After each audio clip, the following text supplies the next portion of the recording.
asih sebolong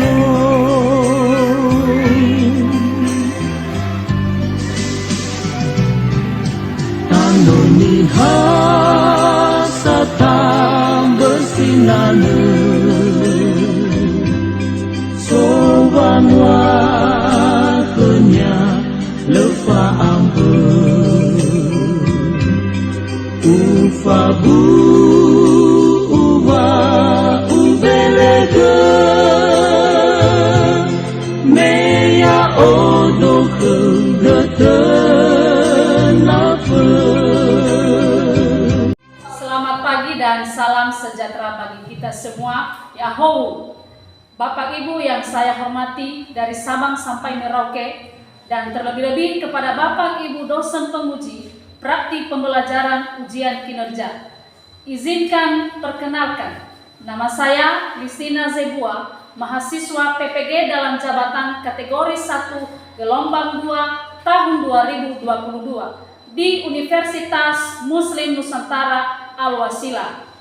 NIM PPG 221446322, nomor peserta PPG 201500366292.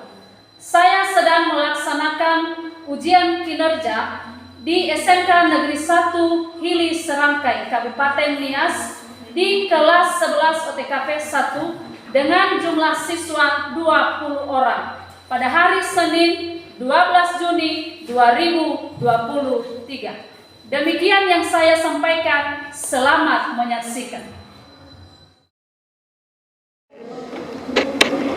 Selamat pagi semuanya. Gimana kabarnya hari ini? Sehat? Baik, terima kasih. Di mana ruangan kita dulu? Apakah sudah bersih? Lihat dulu kiri kanannya ya. Baik, kita dulu dirapikan ya. Kursinya cairnya itu yang kalau ada sampah biar kita bisa senang ya untuk belajar hari ini. Sudah? Sudah. Baiklah, sebelum kita memulai pembelajaran kita di pagi hari ini, terlebih dahulu mari kita menyerahkan diri ke dalam tangan Tuhan agar apa yang kita pelajari hari ini dapat bermanfaat ya dalam kehidupan kita di masa yang akan datang. Siapa yang bisa memimpin kita di dalam doa? Silakan.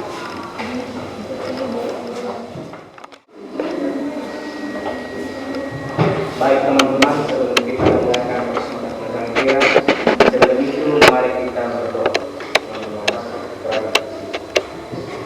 Bapa kami di atas kerajaan surga, puji dan syukur kami panjatkan kehadiran-Mu Bapa, di mana Bapa telah membuat kami dari awal hingga kami berkumpul bersama teman-teman kami dan ibu kami di dalam kelas kami. Bapa, itu semua bukan karena kekuatan kami, melainkan belas kasihan Bapa. Bapak, sebentar hari kami juga Bapak akan memulaikan proses mata pelajaran kami Bapak. Kiranya Bapak yang selalu menolong dan membimbing kami di setiap langkah dalam pembelajaran kami. Bapak, hanya inilah doa anak menjauh kesempurnaan dalam nama Tuhan Yesus Kristus. Kami telah berdoa dan mengucap syukur. Amin. Sebelum kita memulai pembelajaran hari ini, mari kita menyanyikan sebuah lagu nasional yang menunjukkan rasa nasionalisme kita atau rasa kecintaan kita terhadap negara kita, dan juga untuk menyemangati kita pada hari ini mengikuti semua mata pelajaran.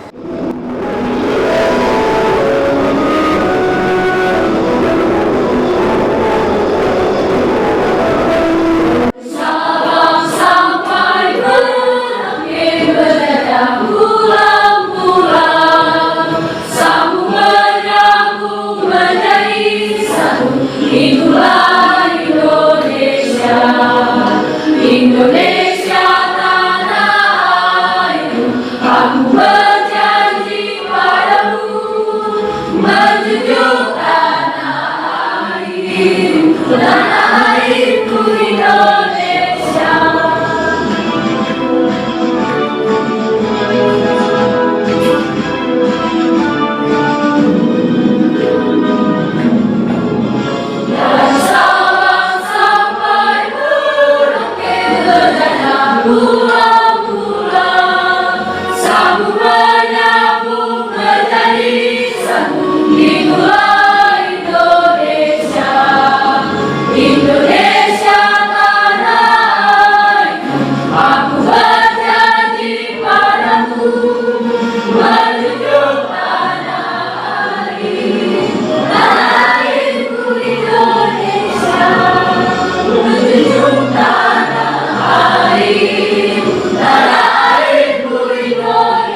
Di materi itu kita sudah membahas tentang yang namanya ancaman.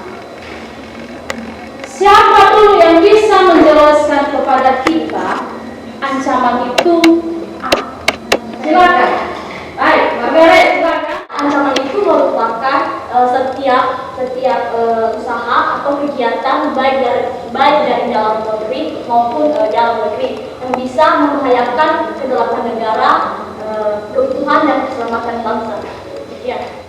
Sebelum kita membahas lebih mendalam apa itu integrasi, apa itu ancaman yang akan muncul di tengah-tengah integrasi, maka pertama sekali kita harus mengetahui dulu kompetensi dasar.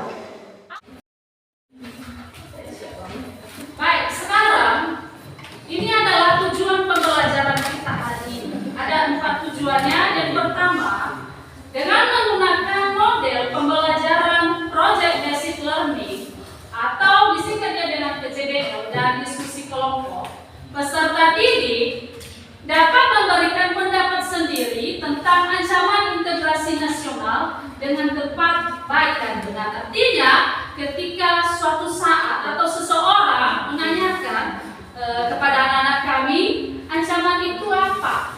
Ya, integrasi itu apa? Bagaimana bentuk ancaman di dalam integrasi nasional? Maka anak-anak kami mampu menjelaskan dan memberikan pendapat sendiri. Yang kedua, melalui metode diskusi dan persentase antara anggota kelompok, peserta didik mampu menganalisis kasus-kasus ancaman terhadap integrasi nasional. Ya, di materi kita ini, ya, kita akan membahas dan menganalisis kasus itu bersama dengan kelompok. Ketiga, dengan menggunakan model pembelajaran Project Based Learning ini dan tayangan video tentang kasus sebuah ancaman konflik, peserta didik dapat menyimpulkan berbagai ancaman yang dihadapi negara Indonesia saat ini. Ya, kenapa? Karena saat ini ada banyak ancaman yang muncul di tengah-tengah masyarakat Indonesia. Dan yang keempat, setelah mengamati gambar tentang kasus yang bertentangan dengan hukum, peserta didik dapat mempresentasikan hasil diskusi analisis tentang ancaman integrasi nasional Indonesia. Itulah 4 tujuan pembelajaran kita. Ya, tujuan pembelajaran kita hari ini tentang apa tadi? Ya, tentang integrasi nasional, ya, ancaman integrasi nasional. Nanti Ibu akan menanyakan, ya.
penggunaan itu.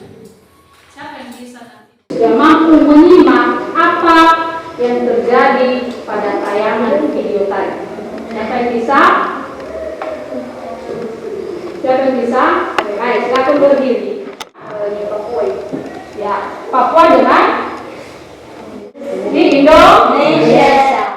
Anak-anak kami untuk mempresentasikan hasil analisisnya melalui diskusi kelompok. Namun pada minggu yang lalu ada beberapa hal yang sudah kita sepakati. Ada kendala kelompok 4. Ini kelompok 4, kelompok masyarakat. Ada kendala. Kelompok 3 ada? Tidak. 5 ada kendala? Tidak. Kelompok berapa ini? Kelompok 2. Kelompok 1 ada. Baik, sekarang Ibu persilakan kelompok 1 mempresentasikan hasil diskusi. Silakan.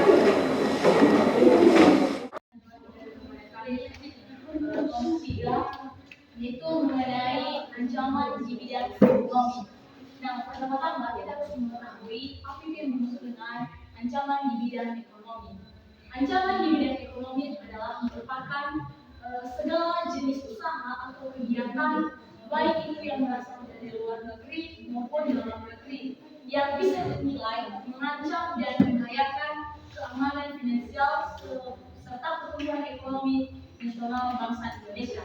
Nah, ancaman di bidang ekonomi ada dua hal yang mempengaruhi akibat terjadinya hal tersebut, yaitu ancaman dari dalam negeri dan ancaman dari luar negeri. Nah, kita akan membahas satu-satu ancaman dari dalam negeri. Ancaman dari dalam negeri yaitu satu masalah inflasi. Nah, inflasi ini adalah menjadi salah satu bagian dari ancaman ekonomi. Misalnya, jika kenaikan harga barang terjadi secara terus-menerus dapat mengakibatkan perubahan nilai uang terhadap mekanisme pasar, sehingga menyebabkan rendahnya kualitas sumber daya manusia. Nah, rendahnya kualitas sumber daya manusia ini juga salah satu faktor yang menentukan keberhasilan pembangunan dalam bidang ekonomi. Nah, rendahnya kualitas SDM ini dapat berdampak pada rendahnya tingkat produktivitas dan tingkat partisipasi dalam dunia kerja dan dalam proses produksi. Dan yang terakhir adalah faktor infrastruktur dan atau prasarana. Nah, kalau infrastruktur atau prasarana ini adalah seluruh struktur dan juga fasilitas dasar dari fisik maupun sosial seperti bangunan, saluran listrik, irigasi, jalan, jembatan, dan lain sebagainya yang dibutuhkan untuk operasional aktivitas masyarakat maupun perusahaan. Demikian dari contoh ancaman dari dalam negeri dan juga luar negeri. Kemudian ancaman dari luar negeri, di mana ancaman dari luar negeri terdiri dari yang pertama globalisasi. Globalisasi ini adalah suatu proses yang menempatkan masyarakat dunia dapat menjangkau satu dengan yang lain atau saling terhubungkan dalam semua aspek kehidupan, baik dalam bidang ekonomi, politik, budaya, teknologi maupun lingkungan.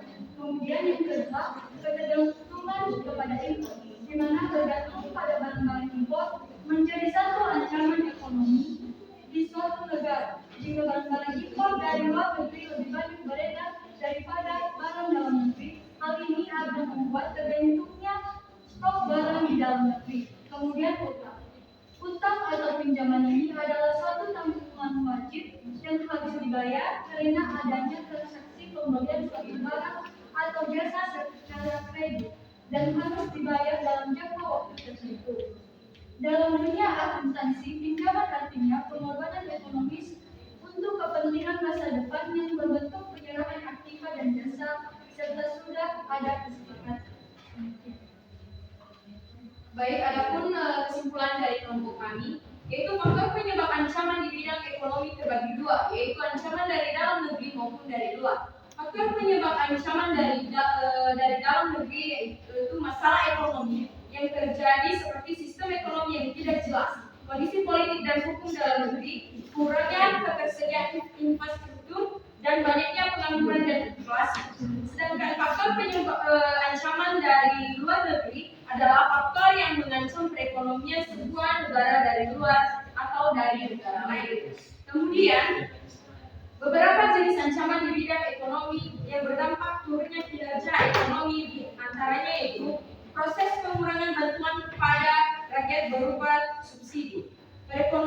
dari suatu negara dikuasai oleh pihak asing, impor barang secara berlebihan yang membuat stok barang menjadi lebih. Harga komoditi ekspor pasar dunia yang jatuh. Kemudian ada cara untuk mengatasinya. Yang pertama, menyediakan lebih banyak lapangan kerja. Kedua, menekan angka inflasi. Ketiga, pemerataan pembangunan infrastruktur. Keempat, menekan angka impor. Kelima, menghindari kebiasaan ketergantungan utang luar negeri. Dan yang terakhir ada memberikan penanganan serius terhadap semua masalah korupsi. Jika ada pertanyaan dari kelompok lain, kami persilahkan. Tidak. Baik.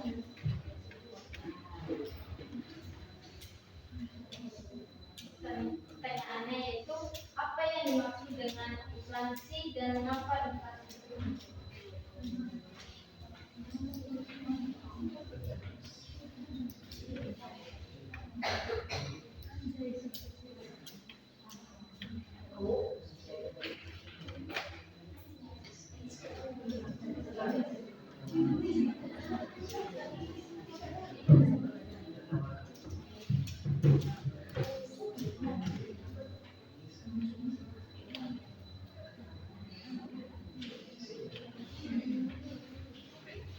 Baik, kami akan menjawab pertanyaan dari Bapak Kasum.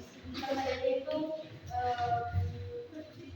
apa itu inflasi dan khususnya dari inflasi? Inflasi itu adalah kenaikan harga barang dan jasa secara umum yang terus menerus jangka waktu tertentu. Ya, baik kita jenuh, mari kita dengarkan tunggu sebentar dulu, ya. Kita akan ice breaking dengan menyanyikan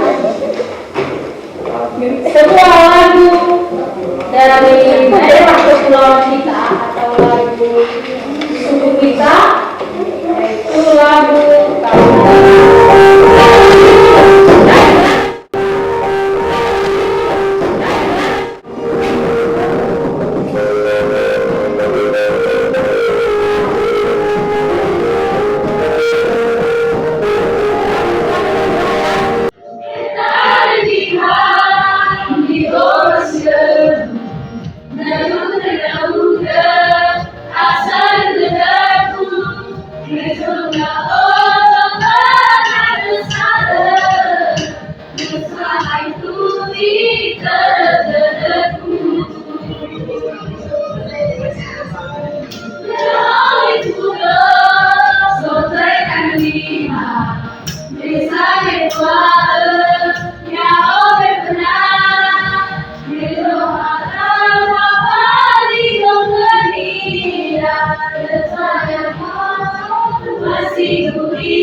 berdua untuk mempresentasikan hasil diskusi kami yang berjudul dari ancaman integrasi bidang politik. Baik, saya akan menjelaskan ancaman di bidang politik sesuai dengan gambar di atas, yaitu politik adalah proses pendidikan yang mengikuti distribusi kekuasaan dalam masyarakat dalam bentuk yang terakhir.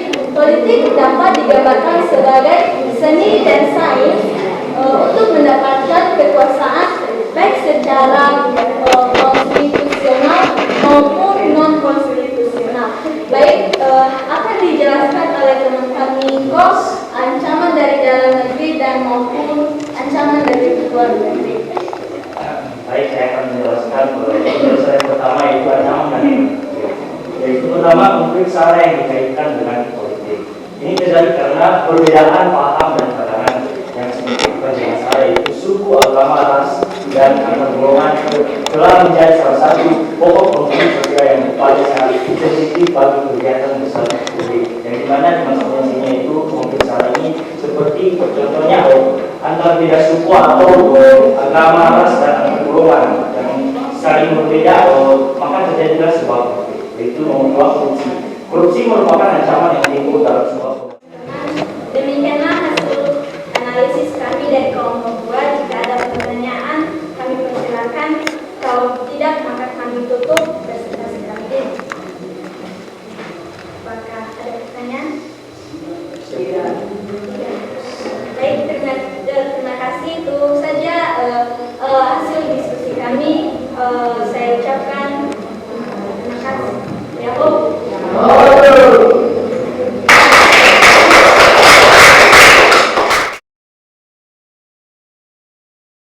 yang telah diberikan kepada kami dari kelompok 4, yaitu kelompok masyarakat. Di sini kami akan mempresentasikan hasil diskusi kami tentang ancaman integrasi di bidang sosial budaya. Nah, penjelasan materinya akan dijelaskan oleh teman kami Angel Neva. Silakan. Oke, baik. Seperti yang telah dikatakan oleh teman kami tadi, bahwa yang kami bahas di kelompok kami itu mengenai ancaman di bidang sosial budaya. Nah, ancaman dalam sosial budaya merupakan ancaman non-militer yang berasal dari dalam masyarakat. Nah, ancaman sosial budaya ini dapat datang dari dalam negeri maupun dari luar negeri. Ancaman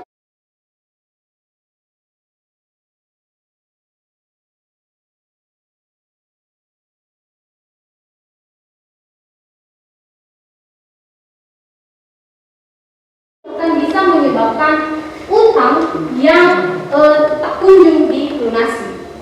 Kemudian yang kedua yaitu gaya konsumtif. Gaya konsumtif yang ini yaitu merupakan perilaku manusia dalam membeli barang-barang yang diinginkan, yang dimana padahal sebenarnya barang-barang tersebut tidak terlalu dibutuhkan, melainkan hanya demi memuaskan hasrat pengakuan orang-orang di sekitar. Tentunya gaya hidup konsumtif ini lebih mementingkan barang-barang yang diinginkan dan memang sebenarnya tidak dibutuhkan dalam kehidupannya. Jadi inilah beberapa ancaman-ancaman sosial budaya yang akan kami presentasikan di dalam kelompok kami. Dan tentunya kita mengetahui bahwa ancaman-ancamannya tadi ada kemiskinan, keterbelakangan, ketidakadilan, dan ancaman dari luar negeri yaitu sifat hedonisme dan gaya hidup konsumtif. Jadi inilah beberapa ancamannya. Saya kembalikan kepada moderator. Baik teman-teman, sekarang kami akan menyimpulkan hasil diskusi kami yang disampaikan oleh teman kami Lady Nikolson. Ancaman sosial budaya ini ada sedikit beberapa faktor yang menjadi pemicu munculnya ancaman tersebut. Apa saja pemicu munculnya ancaman tersebut? Yaitu faktor-faktor yang mendorong munculnya ancaman pada integrasi nasional di bidang sosial budaya ialah pertama yaitu isu kemiskinan, kedua kebodohan, yang ketiga keterbelakangan, dan yang keempat ketidakadilan. Isu-isu tersebut bisa memunculkan beragam permasalahan di tengah-tengah masyarakat seperti gerakan separatisme, kekerasan, bencana karena tindakan manusia, hingga terorisme. Kemudian, apa saja yang menjadi dampak dalam kehidupan kehidupan bangsa Indonesia dari akibat kasus-kasus tersebut. Pertama yaitu disintegrasi sosial, yang kedua kesenjangan sosial, yang ketiga meningkatnya kriminalitas, yang keempat perilaku yang semakin konsumtif, dan yang kelima meningkatnya kenakalan remaja. Kemudian bagaimana cara kita untuk mengatasi ancaman-ancaman tersebut? Yang pertama, menguasai ilmu pengetahuan dan teknologi, dan diimbangi dengan memperkuat iman dan ketakwaan pada Tuhan Yang Maha Esa. Kedua, memperkuat budaya dan wawasan Nusantara melalui pendidikan formal. Yang ketiga, meningkatkan rasa nasionalisme dan memperkuat konsep Bhinneka Tunggal Ika di pikiran dan mengamalkannya dalam kehidupan kita sehari-hari. Jadi sesuai dari penjelasan dari Bapak, yaitu ada beberapa ancaman di bidang sosial budaya asal semua, yaitu gaya hidup konsumtif. Jadi pertanyaan dari kelompok kami yaitu apa contoh gaya hidup konsumtif tersebut? Kami akan menjawab pertanyaan dari kelompok 5, yaitu apa yang dimaksud dengan gaya hidup konsumtif. Menurut kami, gaya hidup konsumtif itu adalah menggunakan uang yang berlebihan hanya untuk memiliki atau membeli barang-barang yang tidak begitu penting. Bagaimana contoh pertanyaan yang kami? Baiklah, demikianlah presentasi kami. Jika ada pemahaman, mohon dimaklumi. Sekian, terima kasih. Ya, saya minta nanti kesediaan satu atau dua kelompok bisa menyampaikan kesimpulan materi kita hari ini. Namun sebelumnya itu membagikan refleksi ya, refleksi tentang kegiatan pembelajaran kita hari ini. Refleksi ini adalah bagaimana ya? Bagaimana proses pembelajaran hari ini, apakah menyenangkan atau tidak ya? Bagaimana materi hari ini bisa kita pahami, bisa kita terima atau tidak ya? Saya bagikan refleksi ini masing-masing ya, masing-masing nanti tolong dicatat. Ibu memberikan kesempatan untuk mengambil kesimpulan daripada materi yang sudah kita bahas ini bersama dengan kelompok yang sudah mempresentasikan hasil analisis. Bisa menyimpulkan materi kita hari ini. Kelompok berapa?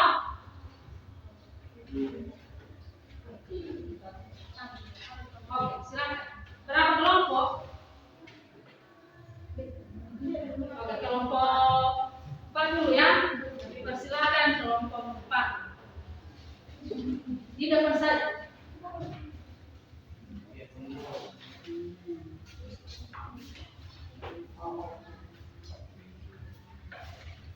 Oke, baik, kami dari kelompok 4, yaitu kelompok masyarakat. Kami akan, saya akan mewakili teman-teman semua untuk menyimpulkan hasil pembelajaran kita pada hari ini mengenai ancaman integrasi. Nah, seperti yang kita ketahui bahwa ancaman merupakan setiap kegiatan atau usaha baik di dalam negeri maupun di luar negeri yang dinilai dapat membahayakan kedaulatan, keutuhan dan keselamatan suatu negara. Tadi kita telah mengetahui bahwa ancaman dalam integrasi ini ada 5, yaitu ipolek sosbud hanpam, atau yang pertama yaitu yang artinya adalah yang pertama ideologi, yang kedua politik, yang ketiga ekonomi, yang keempat sosial budaya, dan yang terakhir yaitu pertahanan dan keamanan. Nah, dari sini kita mengambil sebuah pelajaran bahwa kita sebagai warga Indonesia, kita perlu terus meningkatkan kewaspadaan terhadap berbagai ancaman tersebut agar terjadi yang namanya agar adanya keutuhan NKRI, dan kita sebagai warga Indonesia harus menjaganya. Kemudian kita juga harus benar-benar waspada terhadap ancaman-ancaman tersebut. Di mana ancaman-ancaman tadi ada 5. Jadi intinya dari sini kita harus benar-benar menjaga keutuhan NKRI sebagai wujud persatuan dan kesatuan kita sebagai warga negara Indonesia. Sekian dari saya ucapkan. Baik.